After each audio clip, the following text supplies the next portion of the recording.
नमस्कार, सत श्री अकाल, आदाब। मेरा नाम मनदीप पुनिया है तो तुसीं सुन रहे हो पंजाबी रेडियो यूएसए। मैं एक बार फिर हाजिर हाँ नवे बुलेटिन के नाल ते शुरुआत करते हैं अज दी खबरों तो। पश्चिम बंगाल च ममता बनर्जी की पार्टी तृणमूल कांग्रेस ने अज अपना इलैक्शन मैनीफेस्टो जारी कर दिता है, जिदे च उन्होंने कहा है कि वो CAA वाला कानून रद्द करनगे। वो किसी भी हाल च अपने सूबे च CAA-NRC का कानून नहीं लागू होने देने। उन्होंने यूनीफॉर्म सिविल कोड की भी मुखालफत की है। बीजेपी के सांसद महेश शर्मा ने एक रैली च बोलदे कहा कि जेडे लोग नरेंद्र मोदी और योगी आदित्यनाथ को अपना नहीं मनते, वो अपने प्यो को भी अपना नहीं मनते होंगे। उन्होंने कहा कि जेडे लोग मोदी ते योगी तो ज़्यादा अपने आप को थोड़ा दसते हैं, वो किते न किते देश के गद्दार ने। बिहार के साबका मुख्यमंत्री RJD के बड़े आगू लालू प्रसाद यादव ने अज एक बार फिर बयान देंदे कहा है कि ये लोग बाबा साहब भीमराव अंबेडकर का संविधान खत्म करना चाहते हैं तो वो ये नहीं होने देंगे। इस किस्म का बयान राहुल गांधी का भी आया। राहुल गांधी ने कहा कि ये लड़ाई संविधान को बचाने वाले और संविधान को खत्म करने वालों के बीच है, तो ये जिहड़ा चोण है इसका सेंट्रल नुकता संविधान को बचाने की लड़ाई है। 2 दिन बाद 19 अप्रैल को लोक सभा चोणों के फस्ट राउंड की वोटिंग होने जा रही है। ये वोटिंग 21 सूबों के 102 सीटों के विच होगी तो अज 5 बजे तो बाद फस्ट राउंड की वोटिंग वाली सीटों पर कोई भी पार्टी चोण प्रचार नहीं कर पाऊगी। मॉडल कोड ऑफ कंडक्ट लागू हो गया है। फस्ट राउंड की वोटिंग को लैके अज राहुल गांधी अखिलेश यादव ने साझा प्रेस कॉन्फ्रेंस गाजियाबाद के संबोधित की, जिदे राहुल गांधी ने कहा कि ये लड़ाई संविधान को बचाने वाली है। तो अखिलेश यादव ने कहा कि PDA जित के आ रहा है तो बीजेपी की बधाई हो रही है। राहुल गांधी तो अमेठी और रायबरेली तो चोण लड़न बारे भी पूछा गया। उन्होंने कहा कि जो पार्टी फैसला करूगी वो ही करनगे। इस तो अलावा अज प्रियंका गांधी सहारनपुर दे विच रैली एक वड्डी रैली आयोजित कर रही थी। उन्होंने एक रोड शो भी किया तो सहारनपुर दे विच उन्होंने कहा कि जे ये संविधान बदल देंगे तो आरक्षण का की होगा। किते न किते कांग्रेस पार्टी बाबा साहब भीमराव अंबेडकर के संविधान की गल करके दलित वोटां नूं अपने वल खिंचना चाहती है। ये सीगियां अज दियां मुख्य खबरां। हुण करदे आं खबरां दा विश्लेषण ते शुरुआत करदे आं पश्चिम बंगाल तो। पश्चिम बंगाल दे विच अज 2 दिन पहला फस्ट राउंड की वोटिंग होने जा रही 19 अप्रैल को। तो उस तो 2 दिन पहला ही इलैक्शन मैनीफेस्टो तृणमूल कांग्रेस ने जारी किया है। ममता बनर्जी की पार्टी तृणमूल कांग्रेस हैगी आ ते बीजेपी की मेन अपोनेंट पश्चिम बंगाल से तृणमूल कांग्रेस को मन्निया जाता है। उत्थे 40 सीटां ते चोण होने ने ते पिछली बार जी बीजेपी है उत्थे वो वधिया परफॉर्म करके आई सी, पर इस बार कहा जा रहा है कि ममता बनर्जी उत्थे ठीक ठाक स्ट्रोंग है। पहला लग रहा सीगा कि इंडिया अलायंस करके तृणमूल कांग्रेस ते कांग्रेस पार्टी ते लैफ्ट वाली CPIM ये तिन्ने पार्टियां इकट्ठियां चोण लड़नगियां, पर उत्थे ममता बनर्जी ने ना तो कांग्रेस नूं स्पेस दिता ना CPIM नूं स्पेस दिता ते कहा कि असी कल्ले इन्हां वास्ते ठीक है गया। तो इदां ही तुसीं याद करो साल 2021 का चोण विधान सभा चोण सीगे बंगाल च ते किसान अंदोलन भी चल रहा सी ते इत्थों किसान भी ममता वास्ते प्रचार करन गए सी ते उत्थे ममता बनर्जी ने पश्चिम बंगाल च बीजेपी नूं बुरी तरीके नाल हराया सी। ते इस बार भी ये कहा जा रहा है कि लोक सभा चोणां दौरान जिहड़ी पश्चिम बंगाल च बीजेपी है वो इन्ना वधिया परफॉर्म नहीं कर पाऊगी तो पश्चिम बंगाल च ममता बनर्जी शाइन करूगी। रिजल्ट की वेट रहूगी।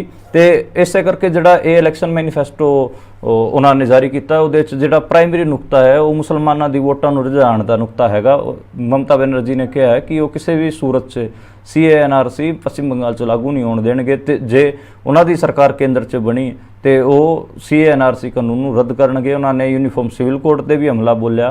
तो किते न किते जिहड़ा ये इलैक्शन मैनीफेस्टो है ये माइनोरिटी की वोटां नूं उन्हां वल अट्रैक्ट करने वाला मैनीफेस्टो आपां कह सकते हैं। इस तो अलावा ये श्योरिटी भी दिंदा है कि कोई आगू तो हैगा जिहड़ा किते न किते मुसलमानां नाल खड़ा है।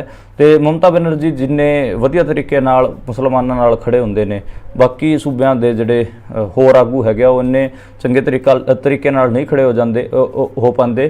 तुसीं देखो अखिलेश यादव जिहड़ा मुसलमानां दा एक बड़ा वोट बैंक हासिल करता है उत्तर प्रदेश च, वो भी एडे स्ट्रोंग तरीके नाल जिहड़ा मुसलमानां वास्ते स्टैंड नहीं ले पाउंदे। CAA-NRC दा अंदोलन होया सी साल 2019-20 च ਤੇ ਸ਼ਾਹੀਨ ਬਾਗ 'ਚ ਵੀ ਮੋਰਚਾ ਲੱਗਿਆ ਸੀ ਤੇ ਉੱਤਰ ਪ੍ਰਦੇਸ਼ 'ਚ ਮੁਸਲਮਾਨਾਂ ਦੇ ਖਿਲਾਫ ਠੀਕ ਠਾਕ ਤਸੱਦਦ ਯੋਗੀ ਨੇ ਡਾਇਆ ਸੀਗਾ ਤੇ ਉਦੋਂ ਅਖਿਲੇਸ਼ ਯਾਦਵ ਕੋਈ ਵੱਡਾ ਕਦਮ ਨਹੀਂ ਉਠਾ ਸਕੇ। ਇਸ ਦੇ ਉਲਟ ਜਿਹੜੀ ਮਮਤਾ ਬੈਨਰਜੀ ਹੈ ਉਹਨੇ 1920 ਵਾਲੇ CNRC ਅੰਦੋਲਨ ਦੌਰਾਨ ਪੱਛਮੀ ਬੰਗਾਲ 'ਚ ਕਿਸੇ ਵੀ ਮੁਸਲਮਾਨ ਨੂੰ ਕੁਝ ਨਹੀਂ ਹੋਣ ਦਿੱਤਾ ਤੇ ਉਹ ਉਹਨਾਂ ਵਾਸਤੇ ਖੜੀ ਰਹੀ। ਜਿਹੜੀ ਕਾਂਗਰਸ ਪਾਰਟੀ ਹੈਗੀ ਆ ਉਹ ਵੀ ਕਿਤੇ ਨਾ ਕਿਤੇ ਸੌਫਟ ਹਿੰਦੂਤਵ ਦੀ ਲਾਈਨ ਲੈਂਦੀ ਹੈ, ਇਸ ਕਰਕੇ ਉਹ ਵੀ ਖੁੱਲ੍ਹ ਕੇ ਨਹੀਂ ਆ ਪਾਉਂਦੀ। ਉਸ ਤੋਂ ਜਿਹੜੀ ਅਗਲੀ ਖਬਰ ਦੀ ਗੱਲ ਕਰੀਏ ਤਾਂ ਉਹ ਹੈਗੀ ਆ BJP ਦੇ ਇੱਕ ਆਗੂ ਤੇ ਸੰਸਦ ਨੋਇਡਾ ਤੋਂ, ਜਿਹੜਾ ਗੌਤਮ ਬੁੱਧ ਨਗਰ ਜ਼ਿਲ੍ਹਾ ਪੈਂਦਾ ਉੱਤਰ ਪ੍ਰਦੇਸ਼ ਦਾ, ਜਿਹਨੂੰ ਆਪਾਂ ਨੋਇਡਾ ਵੀ ਕਹਿੰਦੇ ਹਾਂ, ਦਿੱਲੀ ਦੇ ਜਮਾ ਨੇੜੇ ਪੈਂਦਾ, ਉੱਥੋਂ ਦੇ ਸੰਸਦ ਹੈਗੇ ਆ ਮਹੇਸ਼ ਸ਼ਰਮਾ। ਤੇ ਉਹਨਾਂ ਨੇ ਬਿਆਨ ਦੇ ਕੇ ਕਿਹਾ ਕਿ ਜਿਹੜੇ ਬੰਦੇ ਨਰਿੰਦਰ ਮੋਦੀ ਅਤੇ ਯੋਗੀ ਆਦਿੱਤਿਆਨਾਥ ਨੂੰ ਆਪਣਾ ਨਹੀਂ ਮੰਨਦੇ, ਉਹ ਆਪਣੇ ਪਿਓ ਨੂੰ ਵੀ ਆਪਣਾ ਨਹੀਂ ਮੰਨਦੇ ਹੋਣਗੇ।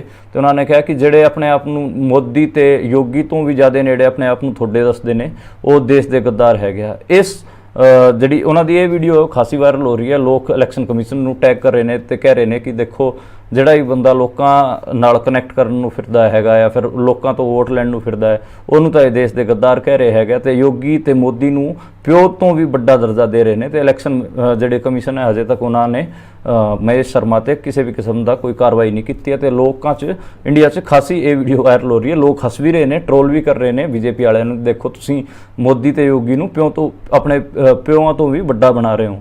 ਉਸ ਤੋਂ ਅਗਲੀ ਖਬਰ ਜਿਹੜੀ ਹੈਗੀ ਆ ਉਹ RJD ਦੇ ਜਿਹੜੇ ਚੀਫ ਹੈਗੇ ਆ ਤੇ ਬਿਹਾਰ ਦੇ ਸਾਬਕਾ ਮੁੱਖ ਮੰਤਰੀ ਲਾਲੂ ਪ੍ਰਸਾਦ ਯਾਦਵ ਹੈਗੇ ਆ, ਉਹਨਾਂ ਨੇ ਕਿਹਾ ਕਿ ਇਹ ਬਾਬਾ ਸਾਹਿਬ ਭੀਮ ਰਾਓ ਅੰਬੇਦਕਰ ਦਾ ਸੰਵਿਧਾਨ ਖਤਮ ਕਰਨਾ ਚਾਹੁੰਦੇ ਨੇ ਤੇ ਸਾਡੀ ਜਿਹੜੀ ਅਸਲ ਲੜਾਈ ਹੈਗੀ ਆ ਉਹ ਸੰਵਿਧਾਨ ਬਚਾਉਣ ਦੀ ਹੈਗੀ ਆ।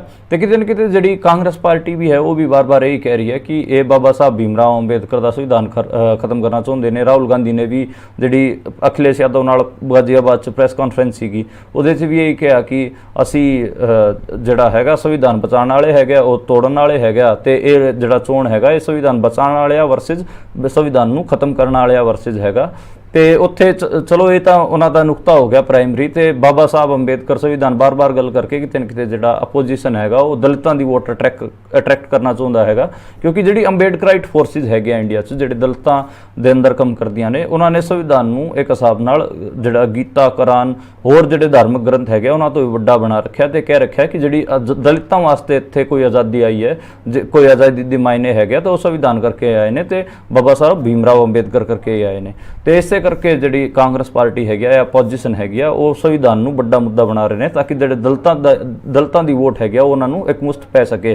ਜਿਹੜੇ BJP ਦੇ ਆਗੂ ਹੈਗੇ ਉਹਨਾਂ ਦੇ ਕਈਆਂ ਦੇ ਬਿਆਨ ਵੀ ਆਏ ਨੇ ਸੰਵਿਧਾਨ ਨੂੰ ਬਦਲਣ ਦੇ, ਉਹਨਾਂ 'ਚ ਮੈਂ ਪਹਿਲਾਂ ਵੀ ਜ਼ਿਕਰ ਕਰ ਚੁੱਕਾ। ਆਨੰਦ ਹੈਗੜੇ ਦਾ ਬਿਆਨ ਹੈਗਾ, ਜੋਤੀ ਮਿਰਧਾ ਦਾ ਬਿਆਨ ਹੈਗਾ, ਇੱਦਾਂ ਹੀ ਜਿਹੜਾ ਰਾਮ ਦਾ ਕਿਰਦਾਰ ਨਿਭਾਉਣ ਵਾਲਾ BJP ਦਾ ਕੈਂਡੀਡੇਟ ਹੈ ਮੇਰਠ ਤੋਂ ਅਰੁਣ ਗੋਵਲ, ਉਹਦਾ ਵੀ ਬਿਆਨ ਹੈਗਾ। ਤੇ ਇਸ ਕਰਕੇ ਕਿਤੇ ਨਾ ਕਿਤੇ ਜਿਹੜਾ ਅਪੋਜੀਸ਼ਨ ਹੈ ਉਹਨੇ ਇਹ ਨੁਕਤਾ ਫੜ ਲਿਆ ਤੇ ਦਲਿਤਾਂ ਦੀ ਵੋਟ ਹਾਸਲ ਕਰਨ ਵਾਸਤੇ ਉਹ ਇਹਨੂੰ ਸੰਵਿਧਾਨ ਦਾ ਮੁੱਦਾ ਬਣਾ ਰਹੇ ਨੇ। ਹਾਲਾਂਕਿ ਰਾਹੁਲ ਗਾਂਧੀ ਤੋਂ ਉੱਥੇ ਇੱਕ ਪੱਤਰਕਾਰ ਨੇ ਬਹੁਤ ਸਟਰੋਂਗ ਸਵਾਲ ਪੁੱਛ ਲਿਆ। ਉਹਨਾਂ ਨੇ ਕਿਹਾ ਕਿ ਤੁਸੀਂ ਰਾਏਬਰੇਲੀ ਤੇ ਅਮੇਠੀ ਤੋਂ ਚੋਣ ਲੜੋਗੇ ਜਾਂ ਨਹੀਂ, ਕਿਉਂਕਿ ਰਾਏਬਰੇਲੀ ਤੇ ਅਮੇਠੀ ਜਿਹੜੀ ਦੋ ਸੀਟਾਂ ਹੈਗੀਆਂ ਉਹ ਗਾਂਧੀ ਪਰਿਵਾਰ ਦੀ ਸੀਟਾਂ ਮੰਨੀਆਂ ਜਾਂਦੀਆਂ ਨੇ। ਇੱਕ ਤੋਂ ਪਿਛਲੇ ਕੁਝ ਸਾਲਾਂ ਤੋਂ ਇੱਕ ਤੇ ਸੋਨੀਆ ਗਾਂਧੀ ਲੜਦੀ ਆਈ ਹੈ, ਇੱਕ ਤੇ ਰਾਹੁਲ ਗਾਂਧੀ ਲੜਦੇ ਆਏ ਨੇ। ਪਿਛਲੇ ਵਾਰ ਸੋਨੀਆ ਗਾਂਧੀ ਤਾਂ ਜਿੱਤ ਗਈ ਸੀਗੀ, ਪਰ ਆਪਾਂ ਨੂੰ ਪਤਾ ਹੈ ਕਿ ਜਿਹੜੇ ਰਾਹੁਲ ਗਾਂਧੀ ਸੀਗੇ ਉਹ ਚੋਣ ਹਾਰ ਗਏ ਸੀਗੇ ਸਮ੍ਰਿਤੀ ਇਰਾਨੀ ਤੋਂ। ਤਾਂ ਇਸ ਕਰਕੇ ਉਹਨਾਂ ਦੋਵਾਂ ਸੀਟਾਂ ਤੇ ਹੀ ਇਸ ਵਾਰ ਗਾਂਧੀ ਪਰਿਵਾਰ ਦਾ ਕੋਈ ਵੀ ਬੰਦਾ ਲੜਨ ਦਾ ਨਾਂ ਨਹੀਂ ਲੈ ਰਿਹਾ। ਸੋਨੀਆ ਗਾਂਧੀ ਨੇ ਤਾਂ ਈਜੀ ਕੇਕ ਵੋਕ ਲੈ ਲਈ ਹੈ, ਈਜੀ ਵੋਕ ਲੈ ਲਈ ਹੈ। ਉਹਨਾਂ ਨੇ ਰਾਜਸਥਾਨ ਤੋਂ ਜਿਹੜੀ ਰਾਜ ਸਭਾ ਦੇ ਸੰਸਦ ਚੁਣ ਕੇ ਆਏ ਨੇ ਤੇ ਉਹਨਾਂ ਨੇ ਕਿਹਾ ਕਿ ਇਸ ਵਾਰ ਉਹ ਲੋਕ ਸਭਾ ਚੋਣ ਨਹੀਂ ਲੜਨਗੇ। ਰਾਹੁਲ ਗਾਂਧੀ ਵਾਇਨਾਡ ਤੋਂ ਚੋਣ ਲੜ ਰਹੇ ਨੇ। ਹਜੇ ਤੱਕ ਉਹਨਾਂ ਨੇ ਰਾਏਬਰੇਲੀ ਜਾਂ ਅਮੇਠੀ ਬਾਰੇ ਕਲੀਅਰਿਟੀ ਨਹੀਂ ਦਿੱਤੀ ਹੈ ਕਿ ਉਹ ਉੱਥੇ ਚੋਣ ਲੜਨਗੇ ਜਾਂ ਨਹੀਂ ਲੜਨਗੇ। ਮੈਨੂੰ ਲੱਗਦਾ ਕਿ ਉੱਥੋਂ ਬੈਕ ਮਾਰ ਗਏ। ਤੇ ਦੇਖੋ, ਉੱਤਰ ਪ੍ਰਦੇਸ਼ 'ਚ ਕਾਂਗਰਸ ਕਦੇ ਬਹੁਤ ਵੱਡੀ ਫੋਰਸ ਹੁੰਦੀ ਸੀ, ਪਰ ਜਦੋਂ ਹੀ ਇਹਨਾਂ ਨੇ ਸੌਫਟ ਹਿੰਦੂਤਵ ਵਾਲੀ ਲਾਈਨ ਲਈ, ਉੱਥੇ ਜਿਹੜੇ ਹਿੰਦੂਤਵ ਹਾਰਡਲਾਈਨਰ ਹੈਗੇ ਆ BJP RSS ਵਾਲੇ ਆਏ ਤੇ ਉਹਨਾਂ ਨੇ ਇਹਨਾਂ ਦਾ ਸਾਰਾ ਸਪੇਸ ਖੋਹ ਲਿਆ। ਤੇ ਹੁਣ BJP ਦੇ ਉਲਟ ਕਾਂਗਰਸ ਦੇ ਉੱਤੇ ਕੋਈ ਪੈਰ ਨਹੀਂ ਲੱਗਦੇ, ਬਲਕਿ ਜਿਹੜੇ ਕਾਸਟ ਵਾਲੀ ਰਾਜਨੀਤੀ ਕਰਨ ਵਾਲੇ ਹੈਗੇ ਆ, ਫਿਰ OBC ਦੀ ਰਾਜਨੀਤੀ ਕਰਨ ਵਾਲੇ ਆ, ਦਲਿਤ ਦੀ ਰਾਜਨੀਤੀ ਕਰਨ ਵਾਲੇ ਹੈਗੇ ਆ, ਅਖਿਲੇਸ਼ ਯਾਦਵ ਜਾਂ ਬਹਿਨ ਮਾਇਆਵਤੀ ਆਪਾਂ ਨੂੰ ਪਤਾ ਕਿ ਦਲਿਤ ਦੀ ਰਾਜਨੀਤੀ ਕਰਦੀ ਹੈ, ਸਮਾਜਵਾਦੀ ਪਾਰਟੀ OBC ਦੀ ਰਾਜਨੀਤੀ ਕਰਦੀ। ਉਹਨਾਂ ਨੇ ਕਿਤੇ ਨਾ ਕਿਤੇ ਜਿਹੜੇ BJP ਦੇ ਪੈਰ ਅਖਾੜੇ, ਜਿਹੜਾ ਮੰਦਰ ਅੰਦੋਲਨ ਚੱਲਿਆ ਸੀਗਾ 90 ਦੇ ਦੌਰਾਨ, ਉਦੋਂ ਕਿਤੇ ਨਾ ਕਿਤੇ BJP ਦੀ ਸਰਕਾਰ ਸੀ, ਕਲਿਆਣ ਸਿੰਘ ਚੀਫ ਮਿਨਿਸਟਰ ਹੁੰਦੇ ਸੀਗੇ, ਪਰ ਜਦੋਂ ਉਹ ਸਾਰਾ ਕਾਂਡ ਹੋਇਆ ਉਦੋਂ BJP ਦੀ ਸਰਕਾਰ ਡਿੱਗੀ ਗਈ ਤੇ ਦੁਬਾਰੇ ਜਦੋਂ ਚੋਣ ਹੋਏ ਉਦੋਂ BSP ਅਤੇ ਸਮਾਜਵਾਦੀ ਪਾਰਟੀ ਦਾ ਅਲਾਇੰਸ ਸੀਗਾ। ਬਹਿਨ ਮਾਇਆਵਤੀ ਜਾਂ ਫਿਰ ਕਾਂਸੀ ਰਾਮ ਜੀ ਕਹਿ ਲਓ, ਸਾਹਿਬ ਕਾਂਸੀ ਰਾਮ ਉਦੋਂ ਜਿੰਦਾ ਸੀਗੇ, ਜਿਹੜੇ ਬੈਨ ਮਾਇਆਵਤੀ ਦੇ ਮੈਂਟਰ ਵੀ ਰਹੇ ਨੇ ਤੇ ਬਹੁਜਨ ਸਮਾਜ ਪਾਰਟੀ ਬਣਾਉਣ ਵਾਲੇ ਵੀ ਮੰਨਿਆ ਜਾਂਦਾ ਉਹਨਾਂ ਨੂੰ। ਤੇ ਕਾਂਸੀ ਰਾਮ ਤੇ ਮੁਲਾਇਮ ਦੋਵਾਂ ਦਾ ਅਲਾਇੰਸ ਹੋਇਆ ਸੀ ਤੇ ਉਦੋਂ ਇਹ ਦੋਵੇਂ ਜਿੱਤੇ ਸੀ। ਤੇ ਇੱਕ ਨਾਰਾ ਵੀ ਚੱਲਿਆ ਸੀਗਾ, ਮਿਲੇ ਮੁਲਾਇਮ ਕਾਂਸੀ ਰਾਮ ਹਵਾ ਮੇ ਉੱਡ ਗਏ ਜੈ ਸ਼੍ਰੀ ਰਾਮ। ਜੈ ਸ਼੍ਰੀ ਰਾਮ ਬੇਸਿਕਲੀ ਪੋਲੀਟੀਕਲ ਨਾਰਾ ਸੀਗਾ ਬੀਜੇਪੀ ਵਾਲਿਆਂ ਦਾ, ਆਰਐਸਐਸ ਵਾਲਿਆਂ ਦਾ। ਤੇ ਜਿਹੜਾ ਇਹਨਾਂ ਨੇ ਫਿਰ ਕਾਂਸੀ ਰਾਮ ਹੋਰਾਂ ਨੇ, ਮੁਲਾਇਮ ਯਾਦਵ ਹੋਰਾਂ ਨੇ ਕਿਹਾ ਕਿ ਜਿਹੜੇ ਅਸਲੀ ਰਾਮ ਦੇ ਵੰਸ਼ਜ ਹੈਗੇ ਆ ਉਹ ਤਾਂ ਬਹੁਜਨ ਹੀ ਹੈਗਾ ਤੇ ਉਹਨਾਂ ਨੇ ਇਹ ਜੈ ਸ਼੍ਰੀ ਰਾਮ ਵਾਲੇ ਨਹੀਂ ਹੈਗੇ। ਤੇ ਸਾਡੇ ਤੇ ਨਾਮਾਂ ਦੇ ਪਿੱਛੇ ਵੀ ਤੁਸੀਂ ਦੇਖੋ ਰਾਮ ਸ਼ਬਦ ਪੈਂਦਾ ਹੈ ਤੇ ਤੁਸੀਂ ਰਾਮ ਦੇ ਫਰਜ਼ੀ ਭਗਤ ਹੋ। ਉਹਨਾਂ ਨੇ ਸੈਕੂਲਰਿਜ਼ਮ ਦਾ ਮੁੱਦਾ ਹੀ ਬਣਾਇਆ, ਤੁਸੀਂ ਮੁਸਲਮਾਨਾਂ ਤੇ ਅਟੈਕ ਕਰਕੇ, ਦੂਜੇ ਘੱਟ ਗਿਣਤੀਆਂ ਤੇ ਅਟੈਕ ਕਰਕੇ ਰਾਮ ਨੂੰ ਐਸਟੈਬਲਿਸ਼ ਨਹੀਂ ਕਰ ਸਕਦੇ। ਤੇ ਦੋਵੇਂ ਜਿਹੜੇ ਦਲਿਤ ਅਤੇ ਓਬੀਸੀ ਮਿਲੇ ਉੱਥੇ ਤਾਂ ਇਸ ਕਰਕੇ ਯੂਪੀ 'ਚ ਬੀਜੇਪੀ ਬਾਹਰ ਹੋਈ ਸੀ। ਪਰ 2014 'ਚ ਜਦੋਂ ਨਰਿੰਦਰ ਮੋਦੀ ਸੈਂਟਰ 'ਚ ਆਉਂਦੇ ਨੇ, 2017 'ਚ ਫਿਰ ਦੁਬਾਰੇ ਬੀਜੇਪੀ ਦੀ ਯੂਪੀ 'ਚ ਵਾਪਸੀ ਹੁੰਦੀ ਹੈ। ਹੁਣ ਅਖਿਲੇਸ਼ ਯਾਦਵ ਹੋਰੀ ਹੱਥ ਪੈਰ ਮਾਰ ਰਹੇ ਨੇ। 2022 'ਚ ਜਿਹੜਾ ਇਲੈਕਸ਼ਨ ਸੀਗਾ ਅਖਿਲੇਸ਼ ਯਾਦਵ ਹੋਰਾਂ ਨੇ ਠੀਕ ਠਾਕ ਲੜਿਆ ਸੀ, ਪਰ ਉਹ ਫਿਰ ਵੀ ਸੱਤਾ 'ਚ ਦੁਬਾਰੇ ਨਹੀਂ ਆ ਸਕੇ। ਉੱਥੇ ਦੁਬਾਰੇ ਬੀਜੇਪੀ ਦੀ ਸਰਕਾਰ ਬਣੀ। ਹੁਣ ਕਿਤੇ ਨਾ ਕਿਤੇ ਆਪਾਂ ਇਹ ਦੇਖ ਰਹੇ ਹਾਂ ਕਿ ਕਾਂਗਰਸ ਪਾਰਟੀ ਤਾਂ ਉੱਥੋਂ ਸਾਫ਼ ਹੋ ਚੁੱਕੀ ਹੈ। ਅਖਿਲੇਸ਼ ਯਾਦਵ ਹੋ ਰਹੇ ਕਿਸੇ ਕਿਸਮ ਦੀ ਫਾਈਟ ਦੇ ਰਹੇ ਨੇ। ਫਸਟ ਰਾਊਂਡ ਦੀ ਜਿਹੜੀ ਵੋਟਿੰਗ ਹੈ 19 ਅਪ੍ਰੈਲ ਨੂੰ ਹੋਣੀ ਹੈ, ਆਪਾਂ ਨੂੰ ਪਤਾ 2 ਦਿਨ ਰਹਿ ਗਏ। ਤੇ ਉੱਤਰ ਪ੍ਰਦੇਸ਼ ਦੀ 8 ਸੀਟਾਂ ਤੇ ਚੋਣ ਹੋਣੇ ਨੇ, ਉਹ ਵੈਸਟਰਨ ਉੱਤਰ ਪ੍ਰਦੇਸ਼ ਵਾਲੀਆਂ ਹੀ ਹੈਗੀਆਂ, ਜਿਹਦੇ 'ਚ ਕਿਤੇ ਨਾ ਕਿਤੇ ਕਈ ਸੀਟਾਂ ਤੇ ਠੀਕ ਠਾਕ ਜਿਹੜਾ ਨੰਬਰ ਹੈਗਾ ਉਹ ਆਪੋਜੀਸ਼ਨ ਦਾ ਦਿਖ ਰਿਹਾ ਹੈ। ਸਹਾਰਨਪੁਰ ਦੀ ਸੀਟ ਹੋ ਗਈ, ਕੈਰਾਨਾ ਦੀ ਸੀਟ ਹੋ ਗਈ, ਮੁਜ਼ੱਫਰਨਗਰ ਦੀ ਸੀਟ ਹੋ ਗਈ, ਨਗੀਨਾ ਚੰਦਰ ਸ਼ੇਖਰ ਆਜ਼ਾਦ ਹੋ ਗਿਆ ਭੀਮ ਆਰਮੀ ਵਾਲਾ, ਉੱਥੇ ਕਿਤੇ ਨਾ ਕਿਤੇ ਇਹਨਾਂ ਦੀ ਜਿਹੜੀ ਪੋਜੀਸ਼ਨ ਹੈਗੀ ਆ ਉਹ ਮਜ਼ਬੂਤ ਹੈਗੀ ਆ। ਉਦੋਂ ਅਗਲੀ ਖਬਰ ਦੀ ਜੇ ਆਪਾਂ ਗੱਲ ਕਰੀਏ ਉਹ ਹੈਗੀ ਆ ਆਮ ਆਦਮੀ ਪਾਰਟੀ ਦੀ। ਆਮ ਆਦਮੀ ਪਾਰਟੀ ਦੇ ਵੱਡੇ ਆਗੂ ਸੰਜੈ ਸਿੰਘ ਨੇ ਅੱਜ ਪ੍ਰੈਸ ਕਾਨਫਰੰਸ ਕਰਕੇ ਕਿਹਾ ਕਿ ਉਹ ਆਮ ਆਦਮੀ ਪਾਰਟੀ ਦਾ ਰਾਮ ਰਾਜ ਲਾਗੂ ਕਰਨਗੇ। ਉਹਨਾਂ ਨੇ ਇੱਕ ਵੈਬਸਾਈਟ ਵੀ ਲਾਂਚ ਕੀਤੀ, ਉਹਦਾ ਨਾਂ ਹੀ ਹੈਗਾ ਆਪ ਦਾ ਰਾਮ ਰਾਜ।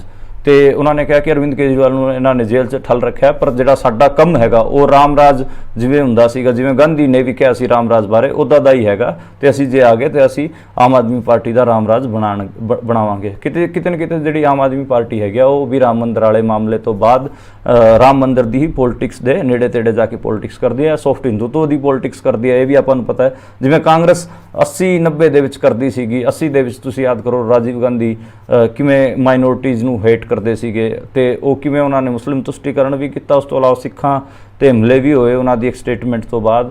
ਇਹ ਤੋਂ ਇਲਾਵਾ ਉਹਨਾਂ ਨੇ ਬਾਬਰੀ ਦਾ ਤਾਲਾ ਵੀ ਖੁਲਵਾਇਆ ਸੀਗਾ ਰਾਮ ਮੰਦਿਰ, ਤੇ ਉਹਨਾਂ ਨੇ ਉੱਥੇ ਜਾ ਕੇ ਰਾਮ ਮੰਦਿਰ ਦਾ ਉਦਘਾਟਨ ਵੀ ਕਰਤਾ ਸੀਗਾ। ਤੇ ਉਹੀ ਸੇਮ ਹਾਲ ਕਿਤੇ ਨਾ ਕਿਤੇ ਆਮ ਆਦਮੀ ਪਾਰਟੀ ਦਾ ਵੀ ਹੁੰਦਾ ਜਾ ਰਿਹਾ ਹੈ। ਜੇ ਪਬਲਿਕ ਸੋਸ਼ਲ ਵੈਲਫੇਅਰ ਸਕੀਮਸ ਦੀ ਰਾਜਨੀਤੀ ਆਮ ਆਦਮੀ ਪਾਰਟੀ ਨੇ ਕਰਨੀ ਸੀ ਤੇ ਉਹਨੂੰ ਧਰਮ ਨਾਲ ਗਾਲਮੇਲ ਕਰਕੇ ਕਰਨ ਦੀ ਕੋਈ ਲੋੜ ਨਹੀਂ ਹੈ। ਉਹਨਾਂ ਨੇ ਜਿਹੜੇ ਇਹ ਫਰੀ ਬੀਜ ਵੰਡਦੇ ਨੇ ਜਾਂ ਫਿਰ ਹੋਰ ਇਲੈਕਟ੍ਰਿਸਿਟੀ ਫਰੀ ਦਿੰਦੇ ਨੇ, ਵਾਟਰ ਫਰੀ ਦਿੰਦੇ ਨੇ, ਉਹ ਠੀਕ ਹੈ, ਸੈਂਟਰਲ ਇੰਡੀਆ 'ਚ ਚੱਲੂਗਾ। ਪਰ ਤੁਸੀਂ ਜੇ ਸੌਫਟ ਹਿੰਦੂਤਵ ਦੀ ਰਾਜਨੀਤੀ ਕਰੋਗੇ ਤੇ ਦਿੱਲੀ 'ਚ ਠੀਕ ਠਾਕ ਨੰਬਰ 'ਚ ਮੁਸਲਮਾਨ ਹੈਗੇ ਉਹ ਤੁਹਾਨੂੰ ਵੋਟ ਨਹੀਂ ਕਰਨਗੇ। ਪਰ ਇਸ ਵਾਰ ਕਾਂਗਰਸ ਨਾਲ ਇਹਨਾਂ ਦਾ ਅਲਾਇੰਸ ਹੈਗਾ। ਲੋਕ ਸਭਾ ਚੋਣਾਂ ਦੀ 4 ਸੀਟਾਂ ਤੇ ਚੋਣ ਲੜ ਰਹੇ ਨੇ, 3 ਸੀਟਾਂ ਤੇ ਕਾਂਗਰਸ ਲੜ ਰਹੀ ਹੈ ਤੇ ਉੱਥੇ ਕਿਤੇ ਨਾ ਕਿਤੇ ਕਾਂਗਰਸ ਨੂੰ ਮੁਸਲਮਾਨ ਵੋਟ ਪੈ ਜਾਂਦੀ ਹੈ। ਇਸ ਕਰਕੇ ਤੇ ਬੀਜੇਪੀ ਤੋਂ ਵੀ ਮੁਸਲਮਾਨ ਠੀਕ ਠਾਕ ਡਰੇ ਹੋਏ ਨੇ। ਇਸ ਕਰਕੇ ਆਮ ਆਦਮੀ ਪਾਰਟੀ ਵਰਗੀਆਂ ਸੌਫਟ ਹਿੰਦੂਤਵ ਵਾਲੀ ਪਾਰਟੀਆਂ ਨੂੰ ਮੁਸਲਮਾਨ ਕਿਤੇ ਨਾ ਕਿਤੇ ਇਸ ਵਾਰ ਵੋਟ ਪਾ ਦੇਣਗੇ, ਉਹਨਾਂ ਦਾ ਡਰ ਹੈਗਾ। ਉੱਦਾਂ ਤਾਂ ਤੁਸੀਂ ਦੇਖੋ ਮਤਲਬ ਇਹ ਕੀ ਮਤਲਬ ਹੈ, ਤੁਸੀਂ ਗੱਲ ਤਾਂ ਕਰਨੀ ਸੀ ਸੈਕੂਲਰਿਜ਼ਮ ਦੀ, ਪਰ ਤੁਸੀਂ ਗੱਲ ਕਰ ਰਹੇ ਹੋ ਰਾਮ ਰਾਜ, ਆਮ ਆਦਮੀ ਪਾਰਟੀ ਰਾਮ ਰਾਜ ਸਥਾਪਿਤ ਕਰੂਗੀ। ਮਤਲਬ ਕਿ ਕਿਸੇ ਦੇ ਵਾਸਤੇ ਕੋਈ ਜਿਹੜਾ ਗੋਡ ਹੈਗਾ ਉਹਦਾ ਜਿਹੜਾ ਸਟੇਟ ਰਿਹਾ ਆ ਫਿਰ ਉਹਦੀ ਜਿਹੜੀ ਹੋ ਰਹੀ ਹੈ। ਮਤਲਬ ਮੈਂ ਤਾਂ ਇਹ ਦੇਖਦਾ ਕਿ ਜਿਹੜੇ ਦਲਿਤ ਹੈਗੇ ਆ ਉਹ ਵੀ ਬਹੁਤ ਵਾਰ ਗੱਲ ਕਰਦੇ ਨੇ ਕਿ ਉਹ ਰਵਿਦਾਸ ਜੀ ਦਾ ਬੇਗਮਪੁਰਾ ਬਣਾਉਣਗੇ ਤੇ ਉਹ ਕਿਤੇ ਨਾ ਕਿਤੇ ਰਾਮ ਰਾਜ ਤੋਂ ਵਧੀਆ ਹੈਗਾ। ਰਵਿਦਾਸ ਜੀ ਦਾ ਬੇਗਮਪੁਰੇ ਦੇ ਵਿੱਚ ਸਾਰਿਆਂ ਦੇ ਕੁਆਲਿਟੀ ਦੀ ਗੱਲ ਹੈਗੀ ਆ ਤੇ ਆਪਣੇ ਗੁਰੂ ਗ੍ਰੰਥ ਸਾਹਿਬ 'ਚ ਵੀ ਰਵਿਦਾਸ ਮਹਾਰਾਜ ਦੀ ਬਾਣੀ ਹੈਗੀ ਆ। ਤੇ ਗੁਰੂ ਨਾਨਕ ਸਾਹਿਬ ਦਾ ਜਿਹੜਾ ਟਾਈਮ ਸੀਗਾ ਉਦੋਂ ਵੀ ਉਹਨਾਂ ਨੇ 13-13 ਤੋਲਿਆ ਸੀਗਾ। 13-13 ਮਤਲਬ ਸਾਰਿਆਂ ਨੂੰ ਇਕੁਅਲ ਵੰਡਿਆ ਸੀਗਾ ਤੇ ਇਕੁਐਲਿਟੀ ਦੀ ਲਗਾਤਾਰ ਸਿੱਖੀਜ਼ਮ 'ਚ ਵੀ ਗੱਲ ਹੁੰਦੀ ਰਹੀ ਹੈ। ਤੇ ਕਿਤੇ ਨਾ ਕਿਤੇ ਜਿਹੜਾ ਰਵਿਦਾਸ ਜੀ ਦਾ ਬੇਗਮਪੁਰਾ ਹੈਗਾ ਹੈ, ਗੁਰੂ ਨਾਨਕ ਜੀ ਦਾ 13-13 ਵੰਡਣਾ ਹੈਗਾ, ਉਹ ਆਈਡੀਅਲ ਮੈਨੂੰ ਲੱਗਦਾ ਕਿ ਉਹ ਹੋ ਸਕਦੇ ਨੇ। ਜਿਹੜੇ ਕਿ ਇਹ ਰਾਮ ਰਾਜ ਦੀ ਗੱਲ ਕਹਿੰਦੇ ਨੇ ਉੱਥੇ ਦਾ ਕਾਸਟਿਜ਼ਮ ਹੀ ਬਹੁਤ ਸੀਗਾ। ਤੁਸੀਂ ਮਤਲਬ ਉਹ ਰਾਮਾਇਣ ਤੁਸੀਂ ਪੜ੍ਹੋਗੇ ਉਹਦੇ 'ਚ ਤੁਹਾਨੂੰ ਸਾਫ਼ ਪਤਾ ਲੱਗੂਗਾ। ਸੀਤਾ ਨੇ ਤਾਂ ਜਿਹੜੇ ਹੋਰ ਆਏ ਹੋਏ ਸੀ ਉੱਥੇ OBC ਦਲਿਤ ਰਾਜਾ ਉਹਨਾਂ ਨੂੰ ਪਾਰਟਿਸਿਪੇਟ ਕਰਨ ਤੋਂ ਹੀ ਨਾ ਕਰਤੀ ਸੀਗੀ। ਬਾਲੀ ਨੂੰ ਨਾ ਕਰਤੀ ਸੀ ਉਹਨਾਂ ਨੇ ਕਿ ਉਹ ਜਿਹੜਾ ਸਵੈਮਵਰ ਹੋ ਰਿਹਾ ਸੀਗਾ ਸੀਤਾ ਦਾ, ਉਹਦੇ 'ਚ ਬਾਲੀ ਹੋਰੀ ਵੀ ਟਰਾਈ ਕਰਨਾ ਚਾਹੁੰਦੇ ਸੀਗੇ, ਤੇ ਉਹਨਾਂ ਨੇ ਕਿਹਾ ਕਿ ਇਹ ਬਨਮਾਨਸਾਂ ਨਾਲ ਅਸੀਂ ਨਹੀਂ ਕਰਾਂਗੇ, ਯਾਨੀ ਕਿ ਜਿਹੜੇ ਉਹ ਬਾਲੀ ਹੋਰਾਂ ਨੂੰ ਆदिवासी ਰਾਜਾ ਵੀ ਮੰਨਿਆ ਜਾਂਦਾ। ਤੇ ਇਸ ਕਰਕੇ ਜਿਹੜਾ ਰਾਮ ਰਾਜ ਵੀ ਹੈਗਾ ਉਹ ਕੋਈ ਆਈਡੀਅਲ ਨਹੀਂ। ਉੱਥੇ ਸੀਤਾ ਨੂੰ ਅਗਨੀ ਪ੍ਰੀਖਿਆ ਦੇਣੀ ਪਈ ਸੀਗੀ। ਜਦੋਂ ਇਹ ਲੰਕਾ ਜਿੱਤ ਲੈਂਦੇ ਨੇ ਰਾਮ ਹੋਰੀ, ਤੇ ਉੱਥੋਂ ਜਦੋਂ ਵਾਪਸ ਆਉਂਦੇ ਨੇ ਸੀਤਾ ਨੂੰ ਲੈ ਕੇ, ਤੇ ਸੀਤਾ ਨੂੰ ਉਹਨਾਂ ਨੇ ਕੀ ਕਿਹਾ ਸੀਗਾ ਕਿ ਤੁਸੀਂ ਆਪਣੀ ਪਿਓਰਿਟੀ ਦੀ ਪ੍ਰੀਖਿਆ ਦਿਓ, ਤੇ ਤੁਸੀਂ ਅਗਨੀ 'ਚ ਲੰਘ ਕੇ ਆਓ, ਤੇ ਤੁਸੀਂ ਜਲ ਗਏ ਤਾਂ ਇਹਦਾ ਮਤਲਬ ਤੁਸੀਂ ਇੰਪਿਓਰ ਹੋ ਚੁੱਕੇ ਹੋ, ਜੇ ਨਹੀਂ ਜਲੇ ਤਾਂ ਤੁਸੀਂ ਸਾਡੇ ਵਾਂਗ ਬਿਲਕੁਲ ਪਿਓਰ ਹੋ। ਤੇ ਜਿਹੜਾ ਇਹ ਔਰਤ ਨੂੰ ਉਹਨਾਂ ਨੇ ਇੱਕ ਹਿਸਾਬ ਨਾਲ ਰਿਡਿਊਸ ਕੀਤਾ ਤੇ ਇੰਪਿਓਰ ਦੱਸਿਆ, ਤੇ ਉਹਦੀ ਅਗਨੀ ਪ੍ਰੀਖਿਆ ਲਈ ਕਿਤੇ ਨਾ ਕਿਤੇ ਉਹ ਵੀ ਜੇ ਕੱਲ ਨੂੰ ਇੱਥੇ ਲਾਗੂ ਹੋ ਜਾਊਗਾ ਰਾਮ ਰਾਜ ਦੇ ਅੰਦਰ, ਤੇ ਔਰਤਾਂ ਨੂੰ ਖਾਸੀ ਦਿੱਕਤ ਆਊਗੀ। ਇਸ ਕਰਕੇ ਮੈਨੂੰ ਲੱਗਦਾ ਕਿ ਰਾਮ ਰਾਜ ਕਦੇ ਵੀ ਆਈਡੀਅਲ ਨਹੀਂ ਹੋ ਸਕਦਾ। ਇਸ ਤੋਂ ਜਿਹੜੀ ਅਗਲੀ ਖਬਰ ਹੈਗੀ ਆ, ਉਹ ਮੈਂ ਪਹਿਲਾਂ ਵੀ ਦੱਸਿਆ ਕਿ ਫਸਟ ਫੇਜ਼ 'ਚ ਜਿਹੜੀ ਵੋਟਿੰਗ ਹੈਗੀ ਆ ਉਹ 19 ਤਰੀਕ ਨੂੰ ਹੋਣ ਵਾਲੀ ਹੈ, ਤੇ 21 ਸੂਬਿਆਂ ਦੇ ਵਿੱਚ 102 ਸੀਟਾਂ ਦੇ ਚੋਣ ਹੋਣਗੇ, ਜਿਹਦੇ 'ਚ ਉੱਤਰ ਪ੍ਰਦੇਸ਼ ਦੀ 8 ਸੀਟਾਂ ਹੈਗੀਆਂ, ਰਾਜਸਥਾਨ ਦੀ 12 ਸੀਟਾਂ ਹੈਗੀਆਂ, ਤੇ ਹੋਰ ਵੀ ਕਈ ਸੂਬਿਆਂ ਦੀ 1 2 2 4 4 ਸੀਟਾਂ ਹੈਗੀਆਂ। ਉੱਤਰਾਖੰਡ ਦੀਆਂ 5 ਸੀਟਾਂ ਹੈਗੀਆਂ। ਉੱਤਰਾਖੰਡ ਦੇ ਵਿੱਚ ਤਾਂ 5 ਹੀ ਸੀਟਾਂ ਹੈਗੀਆਂ, ਤੇ ਉੱਥੇ ਚੋਣ ਹੋਣਗੇ। ਉੱਤਰਾਖੰਡ ਦੇ ਮਤਲਬ ਅੱਜ ਮੈਂ ਜਿਹੜਾ ਚੋਣਾਂ ਦਾ ਵਿਸ਼ਲੇਸ਼ਣ ਵੀ ਕਰਨਾ ਸੀਗਾ, ਉੱਤਰਾਖੰਡ ਦੀ 5 ਸੀਟਾਂ ਦਾ ਕਰਨਾ ਸੀਗਾ। ਉੱਥੇ ਕਿਤੇ ਨਾ ਕਿਤੇ ਜਿਹੜੀ ਬੀਜੇਪੀ ਹੈ ਉਹ 5 ਦੀ 5 ਸੀਟਾਂ ਜਿੱਤਣ ਦੇ ਹਾਲਾਤ ਆਪਾਂ ਨੂੰ ਲੱਗ ਰਹੇ ਨੇ, ਕਿਉਂਕਿ ਉੱਥੇ ਕੋਈ ਆਪੋਜੀਸ਼ਨ ਜਿਹੜੀ ਕਾਂਗਰਸ ਪਾਰਟੀ ਹੈਗੀ ਆ ਉਹ ਵਧੀਆ ਤਰੀਕੇ ਨਾਲ ਚੋਣ ਨਹੀਂ ਲੜ ਰਹੀ। ਹਰਿਦੁਆਰ ਤੋਂ ਖੁਦ ਹਰੀਸ਼ ਰਾਵਤ ਜਿਹੜੇ ਕਿ ਸਾਬਕਾ ਮੁੱਖ ਮੰਤਰੀ ਹੈਗੇ ਕਾਂਗਰਸ, ਉਹਨਾਂ ਨੂੰ ਚੋਣ ਲੜਨਾ ਚਾਹੀਦਾ ਸੀਗਾ, ਪਰ ਉਹਨਾਂ ਨੇ ਆਪਣੇ ਮੁੰਡੇ ਨੂੰ ਚੋਣ ਲੜਾਤਾ, ਤੇ ਉਹ ਇਸ ਕਰਕੇ ਹਰਿਦੁਆਰ ਦੀ ਸੀਟ ਵੀ ਲੂਜ਼ ਕਰ ਰਹੇ ਨੇ। ਹਾਲਾਂਕਿ ਹਰਿਦੁਆਰ ਦੇ ਵਿੱਚ ਠੀਕ ਠਾਕ ਮੁਸਲਿਮ ਹੈਗੇ ਆ, ਪਰ ਉੱਥੋਂ ਬਹੁਜਨ ਸਮਾਜ ਪਾਰਟੀ ਨੇ ਇੱਕ ਮੁਸਲਿਮ ਕੈਂਡੀਡੇਟ ਦਿੱਤਾ ਹੋਇਆ, ਇਸ ਕਰਕੇ ਜਿਹੜਾ ਕਾਂਗਰਸ ਦੀ ਉੱਥੇ ਗੱਲ ਨਹੀਂ ਬਣੂਗੀ। ਜਿਹੜੀ ਉਧਮ ਸਿੰਘ ਨਗਰ ਵਾਲੀ ਸੀਟ ਹੈਗੀ, ਜਿੱਥੇ ਸਿੱਖ ਪਾਪੂਲੇਸ਼ਨ ਵੀ ਹੈਗੀ ਆ, ਜਿਹੜੇ ਤਰਾਈ ਵਾਲੇ ਸਿੱਖ ਕਿਸਾਨ ਅੰਦੋਲਨ ਦੇ ਵਿੱਚ ਵੀ ਸ਼ਾਮਿਲ ਸੀ, ਉੱਥੇ ਦਿੱਕਤ ਇਹ ਆ ਰਹੀ ਹੈ ਕਿ ਉੱਥੇ ਜਿਹੜੇ ਹੋਰ ਬਾਕੀ ਕਮਿਊਨਿਟੀਆਂ ਹੈਗੀਆਂ ਉਹ ਸਿੱਖਾਂ ਦੇ ਅਗੇਂਸਟ ਪੋਲਰਾਈਜ਼ ਹੋ ਰੱਖੀਆਂ ਨੇ, ਤੇ ਉਹ ਸਾਰੇ ਇੱਕਮੁਸ਼ਤ ਹੋ ਕੇ ਬੀਜੇਪੀ ਨੂੰ ਵੋਟ ਪਾਉਣਗੇ। ਇਸ ਕਰਕੇ ਉੱਥੇ ਵੀ ਕਾਂਗਰਸ ਦੀ ਗੱਲ ਨਹੀਂ ਬਣ ਰਹੀ। ਅਲਮੋੜਾ ਦੀ ਸੀਟ ਹੋ ਗਈ ਜਾਂ ਫਿਰ ਟੀਰੀ ਦੀ ਸੀਟ ਹੋ ਗਈ, ਗੜਵਾਲ ਦੀ ਸੀਟ ਹੋ ਗਈ, ਉੱਥੇ ਵੀ ਜਿਹੜੀ ਬੀਜੇਪੀ ਹੈ ਉਹ ਵੱਡੇ ਨੰਬਰਾਂ ਤੋਂ ਵੱਡੇ ਮਾਰਜਨ ਤੋਂ ਜਿੱਤੂਗੀ। ਕੋਈ ਵੀ ਉੱਥੋਂ ਦੀ ਜਿਹੜੀ ਲੋਕਲ ਪਾਰਟੀ ਹੈਗੀ ਆ ਉੱਤਰਾਖੰਡ ਸ਼ਕਤੀ ਪਾਰਟੀ, ਉਹਦਾ ਵੀ ਕੁਝ ਬਣ ਨਹੀਂ ਰਿਹਾ। ਉਹਦੀ ਜਿਹੜੀ ਵੋਟਿੰਗ ਪਰਸੈਂਟ ਹੈਗੀ ਉਹ ਤਾਂ ਖਾਸੀ ਰਿਡਿਊਸ ਹੋ ਗਈ, ਇਸ ਕਰਕੇ ਉਹ ਵੀ ਕਿਸੇ ਨੰਬਰ 'ਚ ਕਿਸੇ ਵੀ ਗੇਮ 'ਚ ਹੈਗੇ ਨਹੀਂ। ਇਸ ਤੋਂ ਇਲਾਵਾ ਜੇ ਆਪਾਂ ਵੈਸਟ ਯੂਪੀ ਦੀ ਗੱਲ ਕਰੀਏ ਤਾਂ 8 ਸੀਟਾਂ ਦੇ ਚੋਣ ਹੈਗੇ। ਕੱਲ ਮੈਂ ਉੱਥੋਂ ਦਾ ਇੱਕ ਚੋਣ ਵਿਸ਼ਲੇਸ਼ਣ ਦੱਸਿਆ ਸੀਗਾ ਆਪ ਜੀ ਨੂੰ। ਅੱਜ ਇੱਕ ਵੱਡੀ ਘਟਨਾ ਇਹ ਹੋਈ ਹੈ ਕਿ ਸਹਾਰਨਪੁਰ ਦੇ ਵਿੱਚ ਪ੍ਰਿਯੰਕਾ ਗਾਂਧੀ ਦਾ ਰੋਡ ਸ਼ੋਅ ਸੀਗਾ, ਤੇ ਉੱਥੇ ਠੀਕ ਠਾਕ ਨੰਬਰ 'ਚ ਉਹ ਲੋਕ ਆਏ, ਤੇ ਵੱਡਾ ਰੋਡ ਸ਼ੋਅ ਬਣਿਆ। ਉਹ ਇੰਨਾ ਗ੍ਰੈਂਡ ਮੈਨੂੰ ਲੱਗਿਆ ਨਹੀਂ ਕਿ ਯੂਪੀ 'ਚ ਕਾਂਗਰਸ ਰੋਡ ਸ਼ੋਅ ਕਰ ਸਕਦੀ ਹੈ ਜਿੰਨਾ ਸਹਾਰਨਪੁਰ 'ਚ ਕੀਤਾ। ਉਹਦਾ ਰੀਜ਼ਨ ਇਹ ਹੈ ਕਿ ਉੱਥੋਂ ਜਿਹੜਾ ਕੈਂਡੀਡੇਟ ਹੈਗਾ ਇਮਰਾਨ ਮਸੂਦ, ਉਹਦੀ ਠੀਕ ਠਾਕ ਫੈਨ ਫੋਲੋਇੰਗ ਹੈ, ਲੇਕਿਨ ਉਹ ਕਿਤੇ ਨਾ ਕਿਤੇ ਮੁਸਲਮਾਨਾਂ ਦੇ ਇਲਾਵਾ ਦੂਜੀ ਕਮਿਊਨਿਟੀਆਂ ਨੂੰ ਅਟਰੈਕਟ ਨਹੀਂ ਕਰ ਪਾਇਆ। ਇਸ ਕਰਕੇ ਪ੍ਰਿਯੰਕਾ ਗਾਂਧੀ ਨੇ ਉੱਥੇ ਜਿਹੜਾ ਨੁਕਤਾ ਫੜਿਆ ਉਹ ਸੰਵਿਧਾਨ ਵਾਲਾ ਫੜਿਆ, ਤੇ ਉਹਨਾਂ ਨੇ ਕਿਹਾ ਕਿ ਜੇ ਇਹ ਸੰਵਿਧਾਨ ਨੂੰ ਹਟਾ ਦੇਣਗੇ ਤਾਂ ਫਿਰ ਆਰਕਸ਼ਣ ਦਾ ਕੀ ਬਣੂਗਾ। ਕਿਤੇ ਨਾ ਕਿਤੇ ਦਲਿਤਾਂ ਨੂੰ ਰੁਝਾਉਣ ਦੀ ਗੱਲ ਸੀਗੀ, ਕਿਉਂਕਿ ਉੱਥੇ ਸਹਾਰਨਪੁਰ ਇਲਾਕੇ 'ਚ ਆਪਾਂ ਨੂੰ ਪਤਾ ਭੀਮਾ ਆਰਮੀ ਦਾ ਵੀ ਰਾਈਜ਼ ਹੋਇਆ ਹੈ, ਤੇ ਉੱਥੇ ਦਲਿਤਾਂ ਦੀ ਪਾਪੂਲੇਸ਼ਨ ਸਭ ਤੋਂ ਜ਼ਿਆਦਾ ਮੰਨੀ ਜਾਂਦੀ ਹੈ। ਸਹਾਰਨਪੁਰ ਬਿਜਨੌਰ ਜਿਹੜੀ ਬੈਲਟ ਹੈਗੀ ਆ ਉਹ ਮਾਇਆਵਤੀ ਦੇ ਰਾਈਜ਼ ਦਾ ਕਾਰਨ ਵੀ ਆਪਾਂ ਮੰਨ ਸਕਦੇ ਹਾਂ। ਬਹੁਜਨ ਸਮਾਜ ਪਾਰਟੀ ਉੱਥੋਂ ਹੀ ਰਾਈਜ਼ ਹੋਈ ਸੀ, ਤੇ ਬਹਿਨ ਮਾਇਆਵਤੀ ਨੇ ਵੀ ਜਿਹੜਾ ਪਹਿਲਾ ਚੋਣ ਜਿੱਤਿਆ ਸੀਗਾ 1988 ਦਾ, ਉਹ ਬਿਜਨੌਰ ਤੋਂ ਜਿੱਤਿਆ ਸੀਗਾ, ਤੇ ਉਸ ਟਾਈਮ ਸਹਾਰਨਪੁਰ ਦੇ ਵਿੱਚ ਵੀ ਉਹ ਠੀਕ ਠਾਕ ਐਕਟਿਵ ਸੀਗੇ। ਤੇ ਇਹ ਸਾਰੀ ਬੈਲਟ ਨੂੰ ਦਲਿਤ ਬੈਲਟ ਮੰਨਿਆ ਜਾਂਦਾ। ਜੇ ਤੁਸੀਂ ਮਤਲਬ ਦਲਿਤ ਬੈਲਟ ਮੰਨਣਾ ਹੈ, ਫਿਰ ਜਾਟਵ ਜਿਹੜਾ ਸ਼ਬਦ ਦਾ ਉਭਾਰ ਹੁੰਦਾ ਹੈ, ਚਮਾਰ ਵੀ ਕਈ ਲੋਕ ਕਹਿੰਦੇ ਨੇ, ਜਾਟਵ ਕਹਿੰਦੇ ਨੇ, ਤੇ ਉਹਨਾਂ ਦੀ ਜਿਹੜੀ ਪੋਲਿਟਿਕਸ ਦਾ ਉਭਾਰ ਹੁੰਦਾ ਹੈ ਉਹ ਜਿਹੜਾ ਹਿਮਾਲਿਆ ਦਾ ਕੰਢੀ ਦਾ ਇਲਾਕਾ ਹੈਗਾ, ਮਤਲਬ ਜਿਹੜਾ ਲੋਅਰ ਫੁੱਟਹਿਲ ਸ਼ਿਵਾਲਿਕ ਹੈਗੇ, ਛੋਟੀ ਪਹਾੜੀਆਂ ਹੈਗੀਆਂ, ਤੁਸੀਂ ਰਾਈਟ ਫਰੋਮ ਚੰਡੀਗੜ੍ਹ ਸ਼ੁਰੂ ਹੋ ਜਾਓ, ਚੰਡੀਗੜ੍ਹ ਤੋਂ ਬਾਅਦ ਯਮਨਾ ਨਗਰ ਵਾਲਾ ਇਲਾਕਾ ਹੋ ਗਿਆ, ਫਿਰ ਉਸ ਤੋਂ ਬਾਅਦ ਸਹਾਰਨਪੁਰ ਹੋ ਗਿਆ, ਉਸ ਤੋਂ ਬਾਅਦ ਬਿਜਨੌਰ, ਨਗੀਨਾ, ਉਹ ਸਾਰੀ ਅੱਗੇ ਤੱਕ ਜਿਹੜੀ ਬੈਲਟ ਹੈਗੀ ਉਹ ਸਾਰੀ ਦਲਿਤ ਬੈਲਟ ਹੈਗੀ। ਉੱਥੇ ਜਾਟਵ ਠੀਕ ਠਾਕ ਸੰਖਿਆ 'ਚ ਹੈਗਾ, ਵੱਡੀ ਪਾਪੂਲੇਸ਼ਨ ਆਪਾਂ ਕਹਿ ਸਕਦੇ ਹਾਂ 30 ਤੋਂ 35% ਜਿਹੜੇ ਜਾਟਵ ਉੱਥੇ ਹੈਗਾ, ਤੇ ਇਸ ਕਰਕੇ ਉੱਥੇ ਜਿਹੜੀ ਇਕੱਠੀ ਵੋਟ ਹੋਣ ਕਰਕੇ ਉਹਨਾਂ ਦੀ ਪਾਪੂਲੇਸ਼ਨ ਇਕੱਠੀ ਹੋਣ ਕਰਕੇ ਦਲਿਤ ਪਾਲਿਟਿਕਸ ਉੱਥੇ ਗਰੋ ਕੀਤੀ, ਤੇ ਉੱਥੇ ਠੀਕ ਠਾਕ ਨੰਬਰ 'ਚ ਹੈਗੇ ਆ। ਤੇ ਉਸੇ ਦਲਿਤ ਪਾਲਿਟਿਕਸ ਦੀ ਅੱਜ ਕੱਲ੍ਹ ਆਪਾਂ ਲੜਾਈ ਵੀ ਦੇਖ ਰਹੇ ਹਾਂ। ਬਹੁਜਨ ਸਮਾਜ ਪਾਰਟੀ ਤੋਂ ਬਹਿਨ ਮਾਇਆਵਤੀ ਟਰਾਈ ਕਰ ਰਹੇ ਨੇ ਕਿ ਉਸ ਸਾਰੀ ਵੋਟਾਂ ਨੂੰ ਆਪਣੇ ਕੋਲ ਕੰਸੋਲੀਡੇਟ ਕਰਨ ਉਹ ਯੂਪੀ 'ਚ, ਪਰ ਇੱਕ ਦੂਜਾ ਨਾਂ ਵੀ ਉੱਭਰ ਕੇ ਆਇਆ, ਉਹ ਸੀਗਾ ਚੰਦਰ ਸ਼ੇਖਰ ਆਜ਼ਾਦ ਦਾ। ਚੰਦਰ ਸ਼ੇਖਰ ਆਜ਼ਾਦ ਜੀ ਨੂੰ ਰਾਵਣ ਕਿਹਾ ਜਾਂਦਾ, ਉਸ ਮੁੰਡੇ ਨੇ ਸਹਾਰਨਪੁਰ ਦੇ ਵਿੱਚ ਆਪਾਂ ਨੂੰ ਪਤਾ ਹੈ ਕਿ ਇੱਕ ਭੀਮ ਆਰਮੀ ਨਾਂ ਦਾ ਸੰਗਠਨ ਬਣਾਇਆ ਸੀਗਾ ਜਿਹਨੇ ਰਾਜਪੂਤਾਂ ਦੇ ਉਲਟ ਇੱਕ ਲੜਾਈ ਵੀ ਵਿੱਢੀ। ਜਿਹੜੇ ਰਾਜਪੂਤ ਸੀਗੇ ਉਹ ਦਲਿਤਾਂ ਨੂੰ ਉੱਥੇ ਘੋੜੀ ਨਹੀਂ ਚੜ੍ਹਨ ਦਿੰਦੇ ਸੀਗੇ, ਮੁੱਛਾਂ ਨਹੀਂ ਰੱਖਣ ਦਿੰਦੇ ਸੀਗੇ, ਬੁਲਟ ਬਾਈਕ ਤੇ ਨਹੀਂ ਬਹਿਣ ਦਿੰਦੇ ਸੀਗੇ, ਤੇ ਉੱਥੇ ਭੀਮ ਆਰਮੀ ਵਾਲਿਆਂ ਨੇ ਫਿਰ ਉਹਨਾਂ ਦਾ ਕਟਾਪਾ ਵੀ ਕੀਤਾ। ਆਮਣੇ ਸਾਹਮਣੇ ਦਾ ਜਿਹੜਾ ਕਨਫਰੰਟੇਸ਼ਨ ਸੀਗਾ ਉਹ ਵੀ ਹੋਇਆ, ਗੋਲੀਆਂ ਵੀ ਚੱਲੀਆਂ, ਇੱਕ ਦੋ ਜਾਨਾਂ ਵੀ ਗਈਆਂ।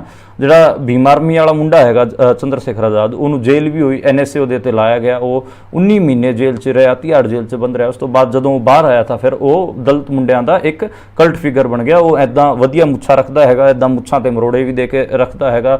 ਜਿਹੜਾ ਨੀਲਾ ਗਮਛਾ ਹੈਗਾ, ਨੀਲਾ ਜਿਹਨੂੰ ਪਰਨਾ ਆਪਾਂ ਕਹਿ ਲਈਏ ਪੰਜਾਬੀ ਹਰਿਆਣਵੀ ਲੈਂਗੁਏਜ 'ਚ, ਪਰਨਾ, ਉਹ ਨੀਲਾ ਪਰਨਾ ਆਪਣੇ ਗਲੇ 'ਚ ਰੱਖਦਾ ਤੇ ਬੁਲਟ ਤੇ ਚੱਲਦਾ ਹੈ, ਫਿਰ ਫੋਰਚੂਨਰ SUV ਤੇ ਚੱਲਦਾ ਹੈਗਾ। ਤੇ ਦਲਿਤ ਮੁੰਡਿਆਂ ਨੂੰ ਕਹਿੰਦਾ ਕਿ ਤੁਹਾਡੀ ਵੀ ਪਰਸਨੈਲਿਟੀ ਐਦਾਂ ਮੱਚ ਹੋਣੀ ਚਾਹੀਦੀ, ਤੇ ਉਹ ਵਧੀਆ ਬਾਲ ਸੈੱਟ ਕਰਕੇ ਡੋਲੇ ਓਲੇ ਬਣਾ ਕੇ ਦਲਿਤ ਮੁੰਡਿਆਂ ਦੀ ਜਿਹੜੀ ਦੇਖੋ ਦਲਿਤਾਂ ਦੀ ਪਾਰਟਿਸਿਪੇਸ਼ਨ ਦੀ ਜਿਹੜੀ ਲੜਾਈ ਸੀਗੀ ਪੋਲਿਟਿਕਸ, ਉਹ ਕਿਤੇ ਨਾ ਕਿਤੇ ਭੀਮ ਰਾਓ ਅੰਬੇਦਕਰ, ਬਹਿਨ ਮਾਇਆਵਤੀ, ਕਾਂਸੀ ਰਾਮ, ਇਹਨਾਂ ਦੇ ਖਾਤੇ ਤੁਸੀਂ ਪਾ ਸਕਦੇ ਹੋ। ਪਰ ਜਿਹੜੀ ਦਲਿਤ ਮੁੰਡਿਆਂ ਦੀ ਪਰਸਨੈਲਿਟੀ ਨੂੰ ਉਭਾਰਨ ਵਾਲੀ ਜਿਹੜੀ ਲੜਾਈ ਹੈਗੀ ਆ, ਉਹ ਮੈਨੂੰ ਲੱਗਦਾ ਕਿ ਕਿਤੇ ਨਾ ਕਿਤੇ ਚੰਦਰ ਸ਼ੇਖਰ ਆਜ਼ਾਦ ਨੂੰ ਉਹਦਾ ਕ੍ਰੈਡਿਟ ਜਾਣਾ ਚਾਹੀਦਾ। ਤੇ ਉਸ ਇਲਾਕੇ 'ਚ ਤੁਸੀਂ ਜਾਓਗੇ ਤਾਂ ਜਿਹੜੇ ਦਲਿਤਾਂ ਦੇ ਮੁੰਡੇ ਹੈਗੇ ਆ ਉਹ ਜਮਾ ਟੋਰ ਨਾਲ ਫਿਰਦੇ ਉੱਥੇ ਨਜ਼ਰ ਆਉਣਗੇ। ਉਹਨਾਂ ਦੇ ਬਾਹਾਂ ਤੇ ਟੈਟੂ ਵੀ ਹੋਣਗੇ, ਮੁੱਛਾਂ ਵੀ ਹੋਣਗੀਆਂ, ਉਹਨਾਂ ਦੀ ਚਸ਼ਮਾ ਵੀ ਲਾਇਆ ਹੋਣਾ ਹੋਊਗਾ ਉਹਨਾਂ ਦਾ, ਤੇ ਬੁਲਟਾਂ ਤੇ ਵੀ ਚੱਲਦੇ ਮਿਲਣਗੇ। ਤੇ ਇਸ ਕਰਕੇ ਜਿਹੜੀ ਪਰਸਨੈਲਿਟੀ, ਓਵਰਆਲ ਜਿਹੜੀ ਪਰਸਨੈਲਿਟੀ ਹੈ ਦਲਿਤ ਮੁੰਡਿਆਂ ਦੀ, ਉਹ ਕਿਤੇ ਨਾ ਕਿਤੇ ਭੀਮ ਆਰਮੀ ਦੇ ਚੰਦਰ ਸ਼ੇਖਰ ਨੇ ਉਭਾਰੀ ਸੀ। ਇਸ ਕਰਕੇ ਜਿਹੜਾ ਇਹ ਟਸਲ ਵੀ ਚੱਲ ਰਹੀ ਹੈ ਤੇ ਨਗੀਨਾ ਤੋਂ ਚੰਦਰ ਸ਼ੇਖਰ ਚੋਣ ਲੜ ਰਿਹਾ। ਮੈਨੂੰ ਲੱਗਦਾ ਕਿ ਉੱਥੋਂ ਆਰਾਮ ਨਾਲ ਜਿੱਤ ਜੂਗਾ। ਜੇ ਉੱਥੇ ਭੀਮ ਆਰਮੀ ਚੋਣ ਜਿੱਤਦੀ ਹੈਗੇ, ਚੰਦਰ ਸ਼ੇਖਰ MP ਬਣਦਾ ਹੈਗਾ, ਤਾਂ ਜਿਹੜੇ ਦਲਿਤ ਮੁੰਡੇ ਆ, ਜਿਹੜੇ ਆਪਾਂ ਕਹਿ ਸਕਦੇ ਹਾਂ ਕਿ ਸੈਂਟਰਲ ਇੰਡੀਆ 'ਚ ਜਿਹੜਾ ਉੱਤਰ ਪ੍ਰਦੇਸ਼, ਮੱਧ ਪ੍ਰਦੇਸ਼, ਹਰਿਆਣਾ, ਈਵਨ ਪੰਜਾਬ ਤੱਕ ਵੀ ਦੇ ਦਲਿਤਾਂ ਦਾ ਵੀ ਜਿਹੜਾ ਇੱਕ ਵੱਡਾ ਆਈਕਨ ਬਣ ਕੇ ਉਭਰਨਾ ਦਲਿਤ ਮੁੰਡਿਆਂ ਦਾ, ਤਾਂ ਉਹ ਚੰਦਰ ਸ਼ੇਖਰ ਬਣ ਕੇ ਉਭਰੂਗਾ। ਤੇ BSP ਦੇ ਜਿੰਨੇ ਵੀ ਵੋਟ ਹੈਗੇ ਉਹ ਆਪਣੇ ਕੋਲ ਲੈ ਜਾਊਗਾ। ਉਹਨੇ ਅੱਡ ਪਾਰਟੀ ਬਣਾਈ ਹੋਈ ਹੈ, ਆਜ਼ਾਦ ਸਮਾਜ ਪਾਰਟੀ, ਬਹੁਜਨ ਜਿਹੜੀ ਨਮਾਇਆਵਤੀ ਦੀ ਪਾਰਟੀ ਹੈਗੀ ਆ ਉਹ ਬਹੁਜਨ ਸਮਾਜ ਪਾਰਟੀ BSP ਇਹਨੇ ਬਣਾਈ ਹੋਈ ਹੈ, ASP ਆਜ਼ਾਦ ਸਮਾਜ ਪਾਰਟੀ, ਉਹਦੇ ਪਿੱਛੇ ਕਾਂਸੀ ਰਾਮ ਦਾ ਨਾਂ ਵੀ ਲਿਖਿਆ ਹੋਇਆ ਤੇ ਕਾਂਸੀ ਰਾਮ ਸਾਹਿਬ ਦੀ ਫੋਟੋ ਲਾਈ ਹੋਈ ਹੈ। ਉੱਦਾਂ ਜਿਹੜੇ ਕਾਂਸੀ ਰਾਮ ਸਾਹਿਬ ਸੀਗੇ ਉਹ ਪੰਜਾਬ ਤੋਂ ਹੀ ਸੀਗੇ। ਪੰਜਾਬ ਤੋਂ ਜਾ ਕੇ ਉਹਨਾਂ ਨੇ ਉੱਤਰ ਪ੍ਰਦੇਸ਼, ਹਰਿਆਣਾ, ਰਾਜਸਥਾਨ ਦੇ ਵਿੱਚ ਆਪਣਾ ਜਿਹੜਾ BSP ਦਾ ਕੰਮ ਸੀਗਾ ਉਹ ਬਿਲਟ ਕੀਤਾ ਸੀਗਾ। ਤੇ ਇਹ ਸੀਗੀਆਂ ਅੱਜ ਦੀਆਂ ਖਬਰਾਂ ਤੇ ਚੋਣਾਂ ਦਾ ਵਿਸ਼ਲੇਸ਼ਣ ਵੀ ਆਪਾਂ ਕੀਤਾ। ਆਪਾਂ ਕੱਲ ਦੁਬਾਰਾ ਫਿਰ ਮਿਲਾਂਗੇ ਇਸੇ ਕਿਸਮ ਦੀਆਂ ਖਬਰਾਂ ਨਾਲ ਤੇ ਇਸੇ ਕਿਸਮ ਦੇ ਵਿਸ਼ਲੇਸ਼ਣ ਨਾਲ। ਦੇਖਣ ਵਾਸਤੇ ਸ਼ੁਕਰੀਆ।